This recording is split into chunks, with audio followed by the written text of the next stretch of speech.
আসসালামু আলাইকুম রহমতুল্লাহ।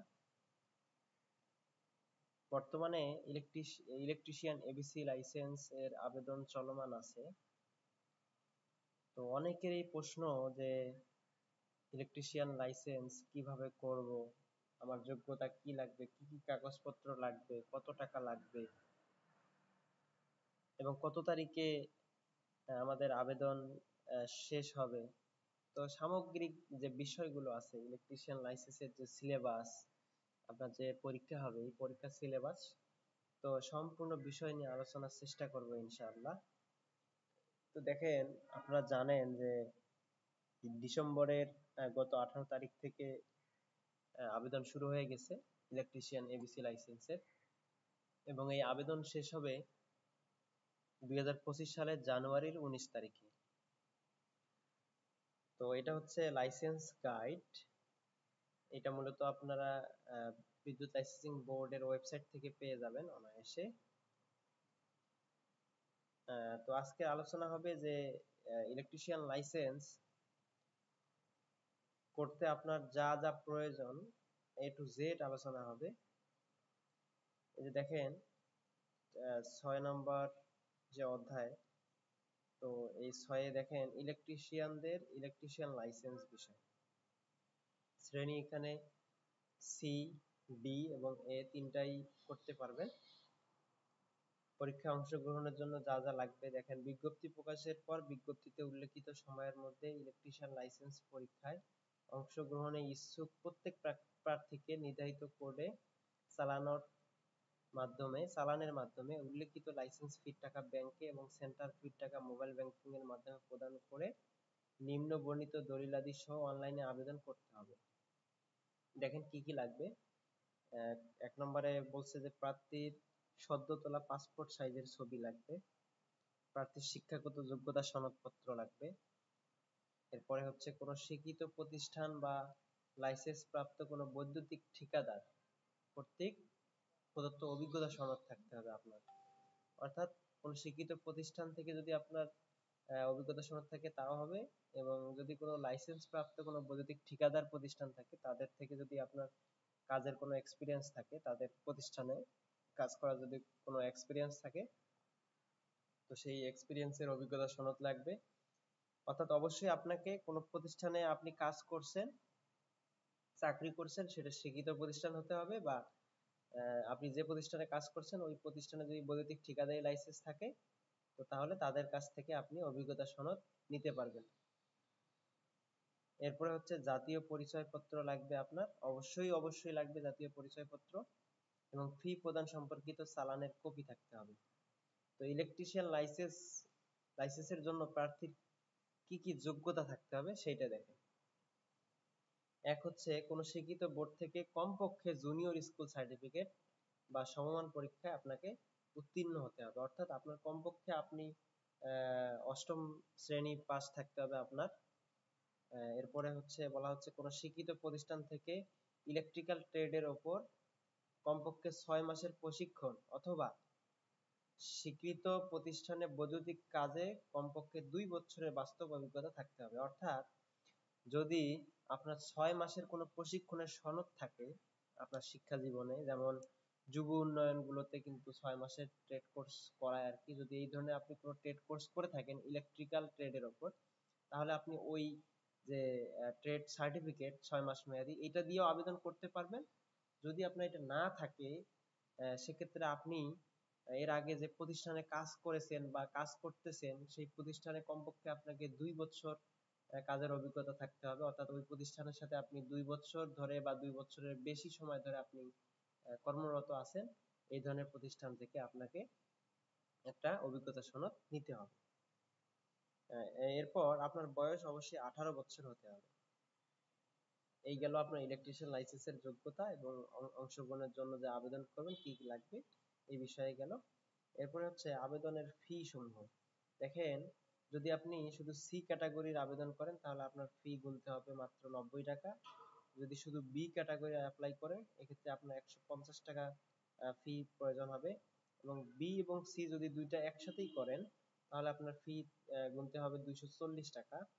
এরপরে যদি শুধু এ আপনি আবেদন করেন, এক্ষেত্রে আপনার আবেদন ফি লাগবে 300 টাকা। এ এবং বি যদি আবেদন করেন, এক্ষেত্রে 450 টাকা। এ বি সি যদি আপনি তিনটাই একসাথে করতে চান, তাহলে আপনাকে ফি দিতে হবে 540 টাকা। এবং চালানের কোড নম্বর এত, এগুলো আপনি আবেদন করার সময় দেখতে পাবেন। ইনশাল্লাহ আবেদন নিয়েও একটা ভিডিও আসবে। এবং কোথায় চালান জমা দিবেন, সেটা সেটা হচ্ছে বাংলাদেশ ব্যাংক অথবা সোনালী ব্যাংক লিমিটেডে আপনাকে চালান জমা দিতে হবে। অর্থাৎ আপনি যে এই চালানের কোড নম্বরে যে চালান করবেন, এটা আপনাকে এই দুইটা ব্যাংকের যে কোনো একটাতে দিলে হবে। সেন্টার ফি দেখেন, প্রতি শ্রেণীর জন্য 300 টাকা হারে মোবাইল ব্যাংকিং, ক্রেডিট কার্ড অথবা ইন্টারনেট ব্যাংকিং এর মাধ্যমে সেন্টার ফির টাকা পরিশোধ করতে হবে। বলে রাখি যে আপনি যতটা শ্রেণী অ্যাপ্লাই করবেন, যদি আপনি 3টা শ্রেণী অ্যাপ্লাই করেন, তাহলে 3 তিরিকে 900 টাকা আপনাকে দিতে হবে সেন্টার ফি। যদি একটা শ্রেণী আবেদন করেন, এক্ষেত্রে আপনাকে 300 টাকা দিতে হবে। অর্থাৎ প্রতিটা শ্রেণীর জন্য 300 টাকা আপনাকে দিতে হবে। তাহলে যদি আপনি তিনটা একসাথে করেন, তাহলে আপনার সেন্টার ফি আসতেছে 900 টাকা এবং অ্যাপ্লাই যে আবেদন যে চালানের মাধ্যমে দিতে হবে 540 টাকা। এই হচ্ছে আপনার 1500-র কাছাকাছি আর কি। এরপরে সেন্টার ফি শেষ। এখন কোথায় আবেদন করবেন, কিভাবে করবেন, এটা এখানে ম্যানুয়াল দেয়া আছে, আপনারা স্ক্রিনশট মেরে নিতে পারেন। সময় দিচ্ছি। তো এরপরে আসি, পরীক্ষার পদ্ধতি। মৌখিক এবং ব্যবহারিক পরীক্ষা হবে। পরীক্ষার ফলাফল পরীক্ষার দিনেই ওয়েবসাইটে ও ফেসবুকে ফলাফল প্রকাশ করা হবে। পাশের পর লাইসেন্স কিভাবে পাবেন, এগুলো বিস্তারিত এখানে আর কি দেয়া আছে, এগুলো নিয়ে আলোচনা করতে চাচ্ছি না। এখানে নবায়নের কথা বলা হয়েছে, যেহেতু আমরা যারা নতুন আছেন তাদের তারা যারা নতুন আর কি অ্যাপ্লাই করবেন, তাদের নিয়ে যেহেতু আমরা ভিডিওটি বানাচ্ছি, তো এই জন্য ওই বিষয় নিয়ে আলোচনা করতেছি না। এখন হচ্ছে ইলেকট্রিশিয়ান লাইসেন্সের পরীক্ষার সিলেবাস নিয়ে আলোচনা হবে। দেখেন, সি শ্রেণী লাইসেন্সের ক্ষেত্রে আপনাকে কি কি জানতে হবে। যদি আপনি শুধু সি ক্যাটাগরিতে অ্যাপ্লাই করেন, তাহলে আপনার আবেদন করতে আপনাকে কি কি পড়াশোনা করতে হবে।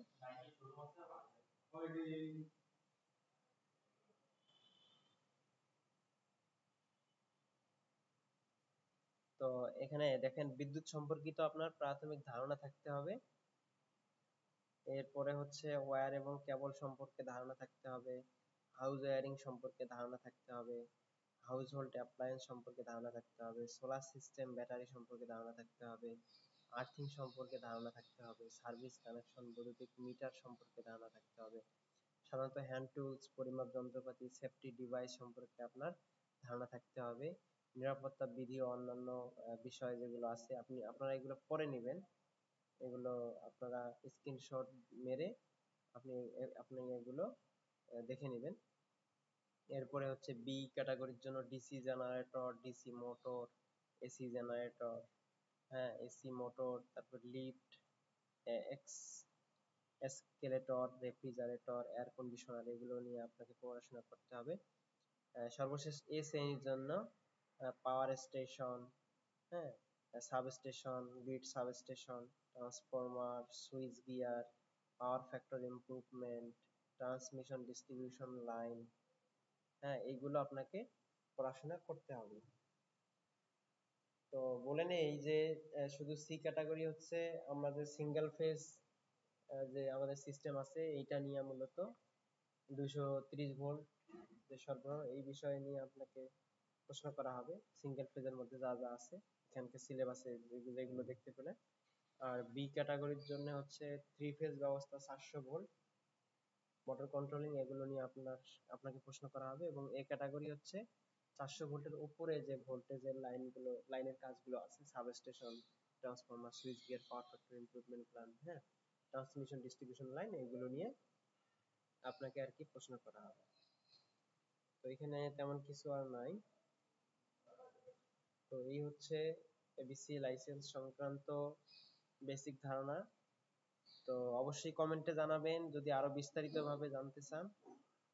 যদি এই ভিডিওটি বুঝে না থাকেন, যদি বলেন আপনারা যে আরো বিস্তারিত ভাবে দেখবেন, তাহলে আমি ভিডিওটা লং করে আপনাদেরকে আর কি দেখানোর চেষ্টা করব। আমি ভিডিওটা আসলে খুব শর্ট করে আহ, বানানোর চেষ্টা করেছি, কারণ এত লং ভিডিও অনেকেই পছন্দ করে না বা দেখে না। তো আমি একদম মূল মূল যে বিষয়গুলো সেগুলো তুলে ধরার চেষ্টা করেছি। তো ধন্যবাদ, সেই পর্যন্ত ভালো থাকবেন। আসসালামু আলাইকুম।